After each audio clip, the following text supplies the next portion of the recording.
Bienvenue sur la chaîne JCF TV qui s'efforce de vous fournir au quotidien des chapitres de la Bible. Nous remercions tous ceux qui ont bien voulu nous encourager en s'abonnant à notre chaîne, et si vous êtes nouveau à nous suivre, abonnez-vous, activez la cloche de notification et like s'il vous plaît les vidéos et partagez autour de vous pour faire connaître la parole de Dieu. Cette chaîne est une chaîne de santé spirituelle qui renforce la connaissance de chacun des enfants de Dieu. Merci à tous de nous aider à partager massivement pour plus de personnes converties à travers l'écoute. Amen. Le Deutéronome, chapitre 32. Cieux, prêtez l'oreille et je parlerai. Terre, écoute les paroles de ma bouche, que mes instructions se répandent comme la pluie, que ma parole tombe comme la rosée, comme des ondées sur la verdure, comme des gouttes d'eau sur l'herbe. Car je proclamerai le nom de l'Éternel. Rendez gloire à notre Dieu. Il est le rocher, ses œuvres sont parfaites, car toutes ses voies sont justes. C'est un Dieu fidèle et sans iniquité, il est juste et droit. S'ils se sont corrompus, à lui n'est point la faute, la honte est à ses enfants, race fausse et perverse. Est-ce l'Éternel que vous en rendrez responsable, peuple insensé, dépourvu de sagesse? N'est-il pas ton Père, ton Créateur? N'est-ce pas lui qui t'a formé, qui t'a affermi? Rappelle à ton souvenir les anciens jours, passe en revue les années, génération par génération, interroge ton Père et il te l'apprendra, tes vieillards et ils te le diront, quand le Très-Haut donna un héritage aux nations, quand il sépara les enfants des hommes, il fixa les limites des peuples d'après le nombre des enfants d'Israël. Car la portion de l'Éternel c'est son peuple, Jacob est la part de son héritage. Il l'a trouvé dans une contrée déserte, dans une solitude aux effroyables hurlements. Il l'a entouré, il en a pris soin, il l'a gardé comme la prunelle de son œil, pareil à l'aigle qui éveille sa couvée, voltige sur ses petits, déploie ses ailes, les prend, les porte sur ses plumes. L'Éternel seul a conduit son peuple, et il n'y avait avec lui aucun dieu étranger. Il l'a fait monter sur les hauteurs du pays, et Israël a mangé les fruits des champs. Il lui a fait sucer le miel du rocher, l'huile qui sort du rocher le plus dur, la crème des vaches et le lait des brebis, avec la graisse des agneaux, des béliers, de basans et des boucs, avec la fleur du froment. Et tu as bu le sang du raisin, le vin. Israël est devenu gras et il a regimbé. Tu es devenu gras, épais et replé. Et il a abandonné Dieu, son Créateur, il a méprisé le rocher de son salut. Ils ont excité sa jalousie par des dieux étrangers. Ils l'ont irrité par des abominations. Ils ont sacrifié à des idoles qui ne sont pas dieux, à des dieux qu'ils ne connaissaient point, nouveaux, venus depuis peu, et que vos pères n'avaient pas craint. Tu as abandonné le rocher qui t'a fait naître, et tu as oublié le Dieu qui t'a engendré. L'Éternel l'a vu et il a été irrité, indigné contre ses fils et ses filles. Il a dit, je leur cacherai ma face, je verrai quelle sera leur fin, car c'est une race perverse, ce sont des enfants infidèles. Ils ont excité ma jalousie par ce qui n'est point Dieu, ils m'ont irrité par leurs vaines idoles. Et moi j'exciterai leur jalousie par ce qui n'est point un peuple, je les irriterai par une nation insensée.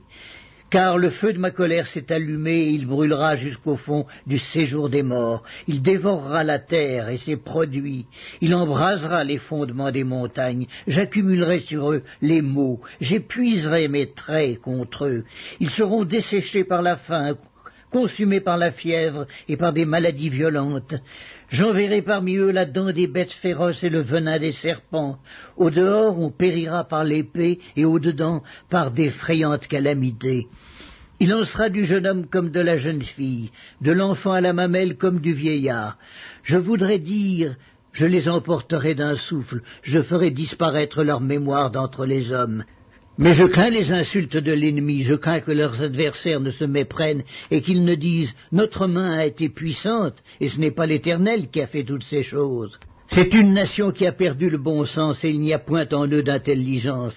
S'ils étaient sages, voici ce qu'ils comprendraient, et ils penseraient à ce qui leur arrivera. Comment un seul en poursuivrait-il 1000, et deux en mettraient-ils 10 000 en fuite, si leur rocher ne les avait vendus, si l'Éternel ne les avait livrés? Car leur rocher n'est pas comme notre rocher, nos ennemis en sont juges, mais leur vigne est du plan de Sodome et du terroir de Gomorrhe. Leurs raisins sont des raisins empoisonnés, leurs grappes sont amères, leur vin c'est le venin des serpents, c'est le poison cruel des aspics. Cela n'est-il pas caché près de moi, scellé dans mes trésors? À moi la vengeance et la rétribution quand leur pied chancellera, car le jour de leur malheur est proche, et ce qui les attend ne tardera pas.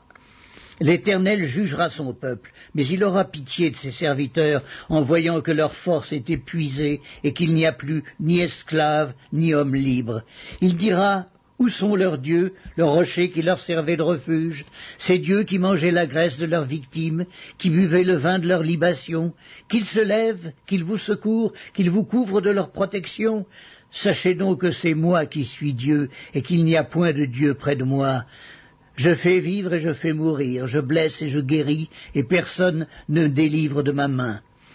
Car je lève ma main vers le ciel, je dis, je vis éternellement. Si j'aiguise l'éclair de mon épée, et si ma main saisit la justice, je me vengerai de mes adversaires, et je punirai ceux qui me haïssent. Mon épée dévorera leur chair, du sang des blessés et des captifs, de la tête des chefs de l'ennemi. Nation, chantez les louanges de son peuple, car l'Éternel venge le sang de ses serviteurs, il se venge de ses adversaires, et il fait l'expiation pour son pays, pour son peuple. Moïse vint et prononça toutes les paroles de ce cantique en présence du peuple. Josué, fils de Nun, était avec lui. Lorsque Moïse eut achevé de prononcer toutes ces paroles devant tout Israël, il leur dit: prenez à cœur toutes les paroles que je vous conjure aujourd'hui de recommander à vos enfants, afin qu'ils observent et mettent en pratique toutes les paroles de cette loi. Car ce n'est pas une chose sans importance pour vous, c'est votre vie, et c'est par là que vous prolongerez vos jours dans le pays dont vous aurez la possession, après avoir passé le Jourdain.